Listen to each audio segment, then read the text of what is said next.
A viewer has asked, what should be in your backpack for a day hike? If you look online, you'll find the 10 essentials for hiking from the National Park Service and other sources such as REI. They don't distinguish between day hikes and multi-day hikes, and I think that distinction is important. I'm going to say this up front. No, you do not need to take every one of the 10 essentials with you on every day hike. But before you start hating on me in the comments, understand where I'm coming from. For this video, hiking is defined as walking in the natural environment. That covers a wide range of activities. It's not a sacred definition, just a description of what I mean. A day hike is any hike that isn't intended to be more than a single day. There are day hiking situations where you really should bring the 10 essentials. I really can't do the topic justice in 6 minutes, so consider this an introduction. It comes down to this. Everything is a trade-off between risk and mitigation. No activity is 100% safe. To avoid all risk associated with hiking, avoid it altogether. But then I don't have a video. There is no single answer to what you should bring. It depends on the nature of the hike and your risk tolerance. For example, some hikers insist you must have a fully stocked first aid kit. Someone lectured me in a comment on another video, things will go wrong, count on it. They were arguing that my first aid kit should handle everything. For a backpacker, that's just not feasible. Now, risk is a product of consequences and probability. Risk mitigation, what these essentials address, should be selected accordingly. It's possible I'll get bitten by a rattlesnake, but do I need to bring a snakebite kit if I'm going into an area without an indigenous rattlesnake population? That's overkill. On one end of the hiking scale, some hikes are low risk and last just a few hours. Some people argue that that's not a real hike, but for most of us in our 60s and older, it certainly is. On the other end of the scale are what I call adventure hikes. Climbing a mountain, going deep into the backcountry for a view, or covering a long distance to train for a backpacking trip are all in this category. For shorter hikes, you only need a few of the essentials: navigation, sun protection, and water. For trails you're familiar with, navigation might just be your memory. The trail maps posted at every trail intersection at the local state park where I hike are my navigation there. A hat provides sun protection, and I always bring a bottle of water with me. There's what I call the snack threshold. It's different for everyone, but it comes down to this. If you need to bring a snack on your hike, consider the other essentials. What you need for each can differ. Think about each and decide for yourself. If you're on the adventure side, you may need all 10 of them. Here's what the National Park Service says about the 10 essentials. Now, this is just an overview. Each of these deserves a video of its own.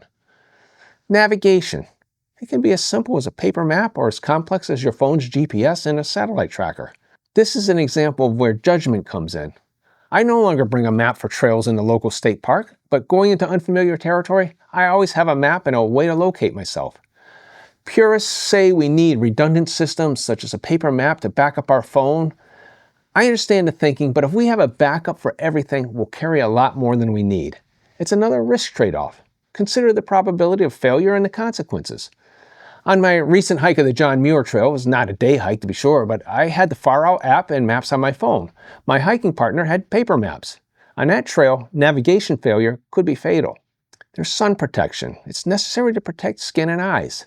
Sunglasses, sunscreen, and clothing minimize exposure, especially when you're hiking above tree line for hours. I once had to stop such a hike because of second-degree sunburns on my legs. I forgot the sunscreen and was wearing shorts. The danger is real. There's hydration. Watch my 3-part series about this. For a short hike, bringing a bottle of water may be enough.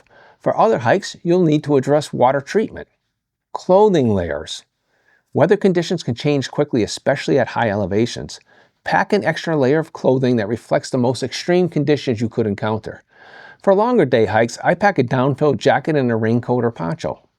Illumination. If things go poorly and you're out after dusk, headlamps are the preferred light source.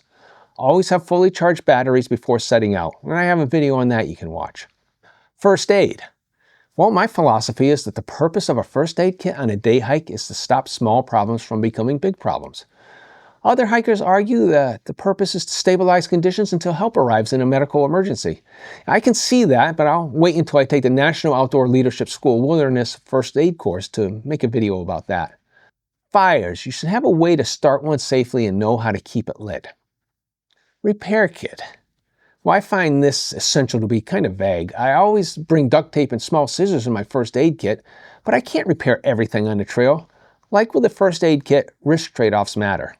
Food. For a longer day hike, pack extra, preferably items that are calorie dense to provide energy.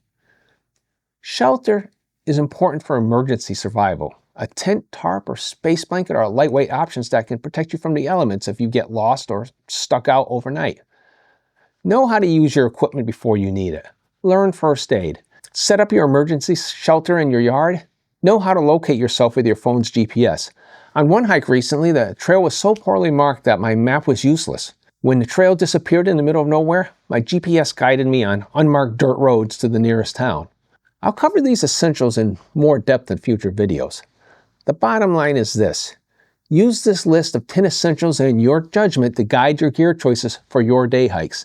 If you skip one of the essentials, know why it doesn't apply to your hike rather than just ignoring it.